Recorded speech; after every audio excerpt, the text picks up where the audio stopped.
So you want people to actually start liking you, and it's really hard to understand how to do all this, so I got you. First thing I want you to learn is listen.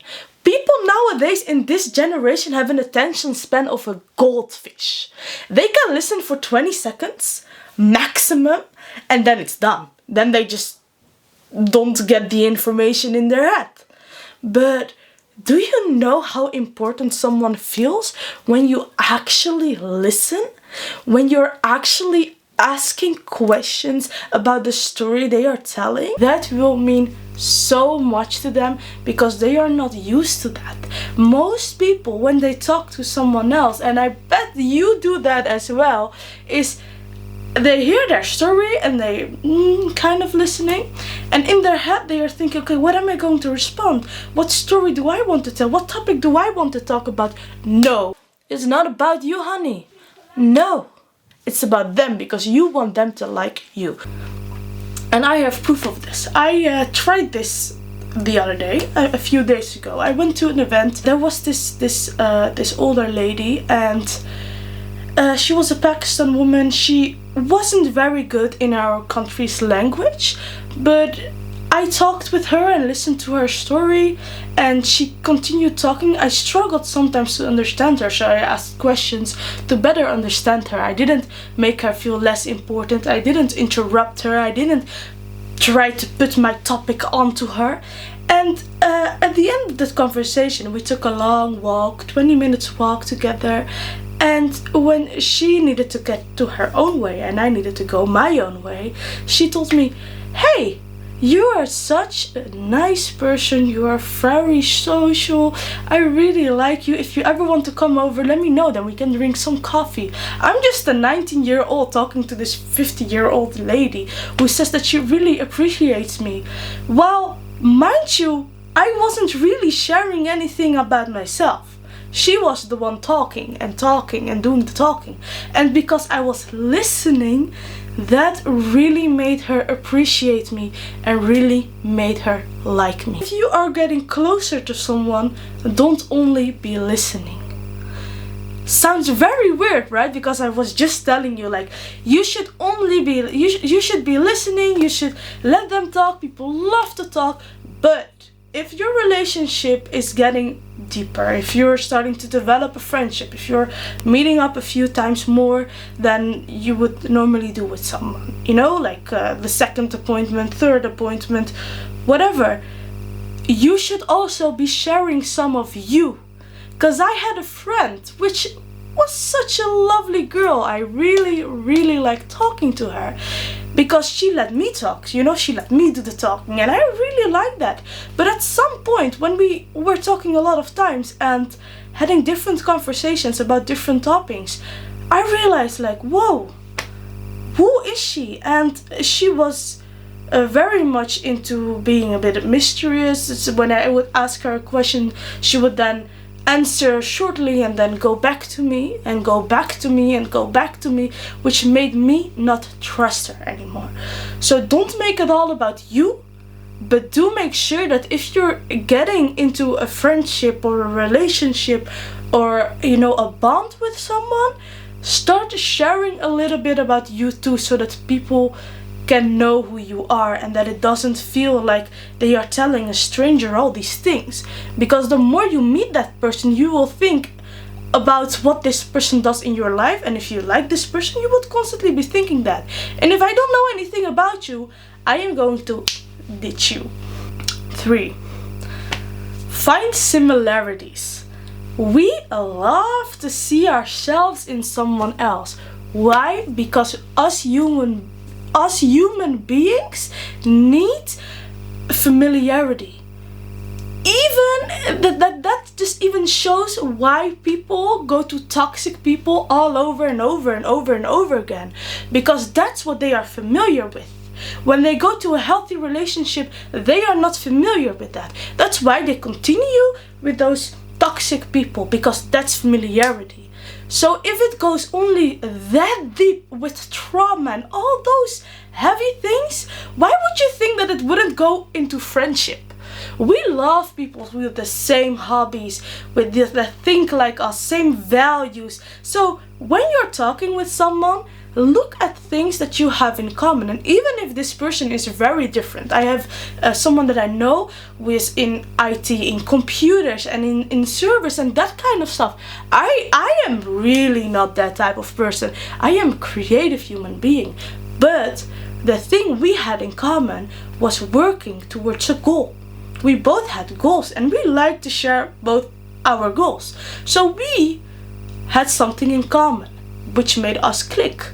For example, with other people, maybe let's say we have this guy and he is into football. I don't like football, but in football is like football. But when you think about football, okay, he might be training to run. He likes sports. He might care about his health. All those things. Maybe he likes the clothing of football, like he likes sportswear. Think about all these things, ask a few questions and see what you have in common. Maybe it's simply the way you think about life. Maybe he is religious and you are religious. Could be a match. So think about your similarities, and also in body language that can really help. Mirroring the person, imitating the person. That's something we have done as babies. Babies mirror their parents. They imitate them. And so if you are talking with someone and you're imitating kind of their way of sitting, so if I sit like this and slowly the other person will sit like that, will be sitting the same way, and that will make the bond stronger. But don't do this, like when I'm doing this, that you do this, and that I'm doing this, you do that. No, just synchronize a little bit. Because people that are very close tend to do this automatically. So it's a really good thing to learn. Now we have the listening, the sharing, the similarities. But to get that bond into a deeper level, you should be vulnerable. So that people can be vulnerable around you. If you are being vulnerable, people will be vulnerable around you. And it's really crazy how this works, because I have been doing this as a child and I did not realize it. But I will come with a big example. So for example, I am a drug addict and I do drugs 3 times in a week. And there's this person I'm talking to, and this person tells me that he gets drunk every day, and that he really struggles with cleaning his room. Well, that person was vulnerable to me, which will give me the feeling like, okay, now it's safe for me to tell my drug addiction to this person, because this person already told me things. He will not judge me, because what I'm telling is maybe half as worse as what he is telling, or maybe just a little worse.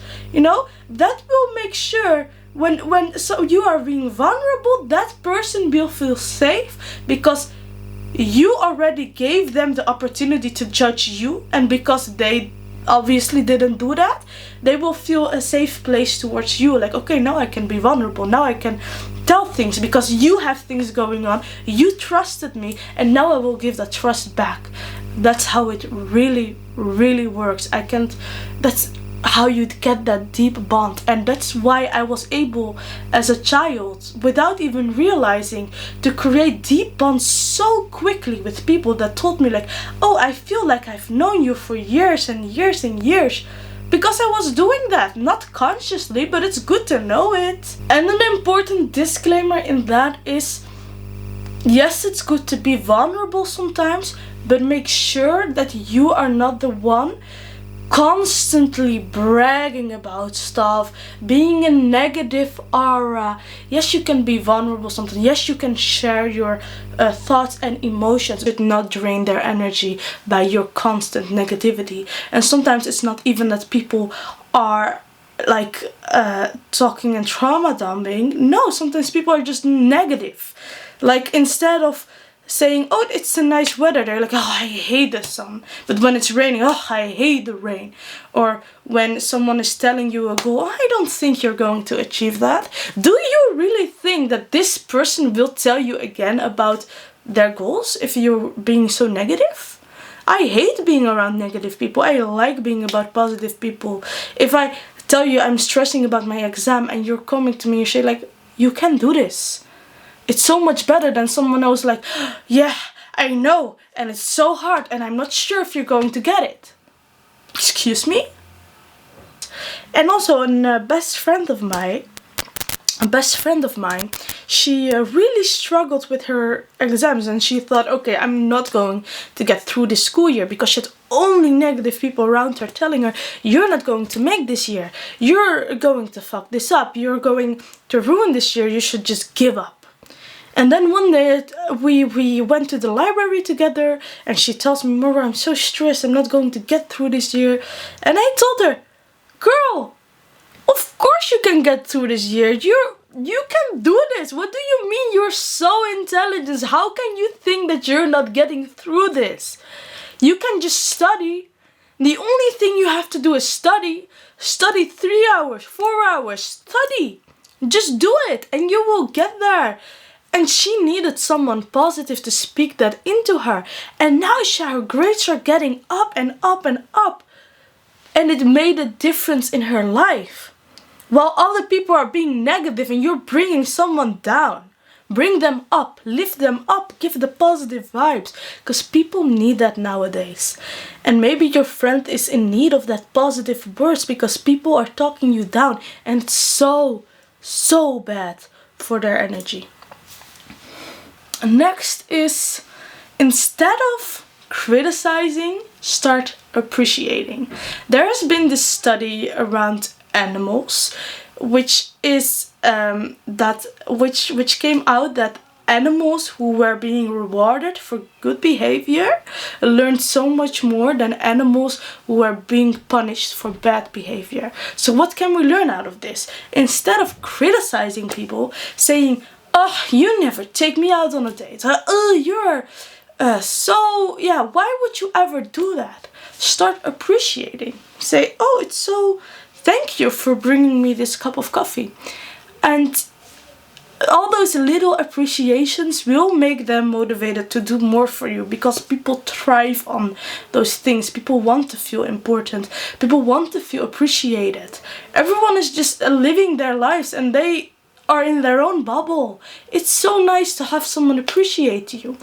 And not only for your own benefit, you know, for you wanting to have something done from them, like that you wouldn't be criticizing them, but also like just giving them a compliment can really, really help. If it's genuinely out of your heart, saying, oh, you look so beautiful today, or I like your dress, that instantly puts a smile on your face. It even brings a smile on my face when I'm talking about it right now. How nice is it to get a compliment? If you see someone on the street and you like her outfit, tell her. You don't need to be friends with her. You can just tell her and move on with your life.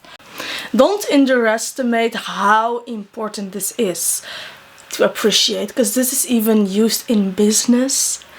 When I had a solicitation the other day, and I'm a girl that really wants to get a good wage. I don't want it to be minimum wage. But this place just even let me consider minimum wage. Why? Because I saw that the atmosphere was so appreciative, was so nice, so loving, which actually almost made me take the job. There are people working there for minimum wage, because there is so much appreciation, because there is so much kindness. And here is something else that you can instantly, just in a split second, improve to make people like you more. Which is an important fundamental, which is an important thing. The most beautiful thing about someone is their name. This name has been specifically chosen for them by their parents, so use the name. And if there is someone who has a long name, don't use a shortcut version. Take the time to pronounce the long name. Ask their name. Pronounce it. Ask if you're pronouncing it well enough. Because, kid you not, it's such a small detail, but it makes them feel so good because you're calling them. you're talking to them, and they feel so much deeper of a connection when you say their name in your conversation. If you're meeting someone, say, hey Layla, how are you doing? Instead of, hey, how are you doing? Hey Layla, how are you doing? Especially if it's a while ago, you remembered her name. It sounds so little, so small, so silly, but it's proven to work. So just do it, okay? All these things, you might come to the conclusion that they are thinking things, may have a concept that you don't totally agree with. And instead of arguing about it or discussing it, just take a step back. You know, if someone is very religious and you are not religious, you cannot just tell the person like, I don't believe in God. God is not real. Who do you think you are? You're literally talking them down on something they believe in. You should not do that. That's not fair to them. That you don't have that right to do that. Same thing as a friend of mine who is vegan. I'm not vegan, but that doesn't mean she tells me like, oh, you're a bad person for eating meat, or me telling her like, you think only not eating meat, you as the only person is going to do anything? No, come on. You don't have to have the same values. Maybe you believe in God and she don't believe in God. It doesn't matter.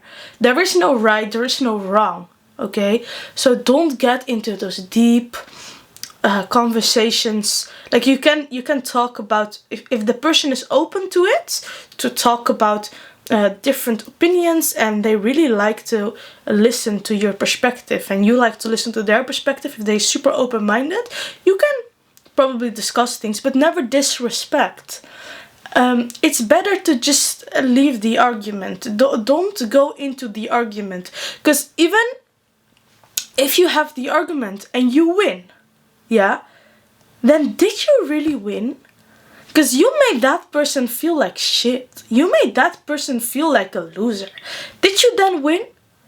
No, you didn't. You just brought your pride up. That's not a nice person, honestly. Saying to someone that they are wrong is telling them that you are smarter than them, and people are competitive and they do really not want to hear that. So why would you do that? You want them to like you. Why would you get them to that argument? Come on. You are so much better than that. Don't spend your energy on that. Okay, this was today's video. I am so proud of you that you have been watching this, because it's so valuable to learn new things. But as I said, people don't like to be criticized, and now what you're doing is self-reflecting, and that's so beautiful that you did that. I am so proud of you. And if you want more valuable information, you can subscribe, you can watch another video of mine, and if you have any type of experience where you try this out, let me know in the comments. If you have other tips, please let them know in the description, because we can all help each other. That's what I want. I want for you to feel safe in this community, to feel like I'm your big sister or your best friend that helps you out, and that you learn from this. So if you take something from this video, I hope it brings you the best. Bye bye!